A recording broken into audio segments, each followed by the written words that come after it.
ಭಿನ್ನರಾಶಿಯನ್ನು ಶೇಕಡ ರೂಪಕ್ಕೆ ಪರಿವರ್ತಿಸುವುದು ಹೇಗೆ ಅಂತ ನೋಡುವ. ಮೊದಲನೆಯ ಪ್ರಶ್ನೆ 5ರಲ್ಲಿ 2 ಭಾಗ. ಇದು ಯಾವ ರೂಪದಲ್ಲಿದೆ? ಇದು ಭಿನ್ನರಾಶಿಯಲ್ಲಿದೆ. ಇದನ್ನು ನಾವು ಶೇಕಡ ರೂಪಕ್ಕೆ ಪರಿವರ್ತಿಸಬೇಕು. ಏನು ಮಾಡ್ತೀರಾ? ಇದನ್ನು 2/5 ಇದೆಯಲ್ಲ, ಏನು ಮಾಡ್ತೀರಾ? ಮಲ್ಟಿಪ್ಲೈ 100. ಭಿನ್ನರಾಶಿಯಿಂದ ಶೇಕಡ ರೂಪಕ್ಕೆ ಮಾಡುವಾಗ ಮಲ್ಟಿಪ್ಲೈ 100 ಮಾಡಬೇಕು.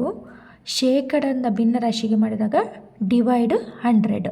ಈಗ ಏನಿರೋದಿಲ್ಲಿ? ಭಿನ್ನರಾಶಿಯನ್ನು ಶೇಕಡ ರೂಪಕ್ಕೆ ಏನು ಮಾಡ್ತೀರಾ? ಮಲ್ಟಿಪ್ಲೈ 100. ಈಗ ಇದನ್ನು ಸಿಂಪ್ಲಿಫೈ ಮಾಡಿ. 5 2 10, 5 × 0 = 0. ಏನಾಯಿತು? 2 × 20 ಎಷ್ಟಾಯಿತು? 40% ಬಂತು. ಇವಾಗ ಯಾವ ರೂಪದಾಯಿತು? ಶೇಕಡ ರೂಪಕ್ಕೆ ನಾವು ಪರಿವರ್ತಿಸಿ ಆಯಿತು. ಭಿನ್ನರಾಶಿಯಿಂದ ಶೇಕಡ ರೂಪಕ್ಕೆ ಪರಿವರ್ತನೆ ಆಗಿದೆ. ಈಗ ಮುಂದಿನ ಪ್ರಶ್ನೆ 20ರಲ್ಲಿ 7 ಭಾಗ. ಇದನ್ನು ಹೇಗೆ ಮಾಡ್ತೀರಾ? ಮಲ್ಟಿಪ್ಲೈ 100. ಈ 0ಗೆ ಈ 0 ಕ್ಯಾನ್ಸಲ್ ಆಯಿತು. 2 5 10 ಸಿಂಪ್ಲಿಫೈ ಮಾಡಿಕೊಳ್ಳೋದು. 7 5 35%. ಮುಂದಿನ ಪ್ರಶ್ನೆ 1.25 ಅಂತಿದೆ. ಇದನ್ನು ಮೊದಲಿಗೆ ಬಿಂದು ರಿಮೂವ್ ಮಾಡಿ ಬರ್ಕೊಳ್ಳಿ. ಏನಾಗ್ತದೆ? ಬಿಂದು ಆದಮೇಲೆ ಎಷ್ಟು ಸಂಖ್ಯೆ ಇದೆ? 1 2. ಏನು ಮಾಡ್ತಾರೆ? 2 0 ಹಾಕ್ಕೊಳ್ಳಿ. ಅಂದರೆ ಇದು 10th ಪ್ಲೇಸ್, ಇದು 100 ಪ್ಲೇಸ್ ಅಂತ. ನಂತರ ಏನು ಮಾಡಲಿಕ್ಕಿದೆ? ಶೇಕಡ ರೂಪಕ್ಕೆ ಪರಿವರ್ತನೆ ಮಾಡಬೇಕಲ್ಲ. ಏನು ಮಾಡ್ತೀರಾ? Multiply by 100.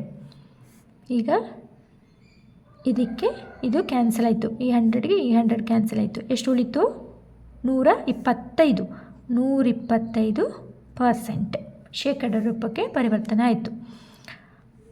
ಮುಂದಿನ ಪ್ರಶ್ನೆ 0.6 ಅಂತಿದೆ. ಇದನ್ನು ಕೂಡ ಬಿಂದು ರಿಮೂವ್ ಮಾಡಿಕೊಂಡು ಬರೆದುಕೊಳ್ಬೇಕು. ಏನಾಯಿತು? ಬಿಂದು ಆದಮೇಲೆ ಎಷ್ಟು ಸಂಖ್ಯೆ ಇದೆ? 1 ಸಂಖ್ಯೆ ಇದೆ. ಏನು ಮಾಡ್ತೀರಾ? 1 0 ಹಾಕ್ಕೊಳ್ಳಿ. ಅಂದರೆ ಇದು 10th ಪ್ಲೇಸ್ ಇಂಟು ಶೇಕಡ ರೂಪಕ್ಕೆ ಪರಿವರ್ತಿಸಬೇಕು. ಏನು ಮಾಡ್ತೀರಾ? Multiply by 100.